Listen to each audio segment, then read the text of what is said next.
पालघरमध्ये मुसळधार पावसाचा जोर कायम आहे। हवामान विभागाने रेड अलर्ट जारी केला। जिल्ह्यातील शाळा, महाविद्यालय आणि अंगणवाड्यांना आता सुट्टी देण्यात आलेली आहे। अत्यावश्यक काम असेल तरच घराबाहेर पडा असं प्रशासनाने सांगितलंय, आवाहन केलेलं आहे। नद्यांच्या पाणी पातळीमध्ये सातत्याने आणि झपाट्याने वाढ होतीये। ठिकठिकाणी पावसाचं पाणी तुंबलंय, वाहतुकीवर याचा परिणाम झालाय। परिसरातील जनजीवनही विस्कळीत झालेलं आहे। त्यामुळे हे आवाहन केलं जात आहे, नागरिकांनी स्वतःची काळजी घ्यावी हे आवाहन केलं जात आहे। आपण आता महामार्गावरील मुंबई अहमदाबाद महामार्गावरील जव्हार फाटा या भागामध्ये आहोत।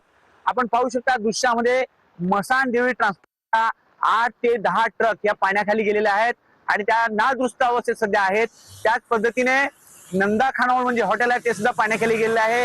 हा जव्हार फाटा जो भाग आहे या भागातील मुख्य नाला, या मुख्य नाल्यावर मोठ्या प्रमाणात अतिक्रमण झालेले आहे आणि अतिक्रमण करून भराव केल्यामुळे हा नाल्यातील पाण्याचा प्रवाह त्याला अडथळा निर्माण झाल्यामुळे आठवडाभर दुसऱ्यांदा पाण्याखाली गेलेला आहे। मोठं नुकसान झालेलं आपण पाहू शकता। पालघर जिल्ह्यामध्ये रेड अलर्ट जाहीर करण्यात आलेला आहे आणि आवश्यकता असेल तरच घराबाहेर पडा असं आवाहन जिल्हा प्रशासनाकडून करण्यात आलेलं आहे। TV9 मराठी, नाविद शेख, पालघर। अंधेरी दहिसर मेट्रो स्थानकामध्ये तांत्रिक बिघाड झालाय। गेल्या 10 मिनिटांपासून मेट्रो मंडपेश्वर स्थानकात आहे। प्रवाशांना कामावर जाण्यासाठी त्यामुळे विलंब होतोय। मेट्रो मार्ग 2A वर दहिसर पूर्व ते कांदरपाडा स्थानकादरम्यान तांत्रिक कारणास्तव मेट्रो वाहतुकीत बदल करण्यात आले।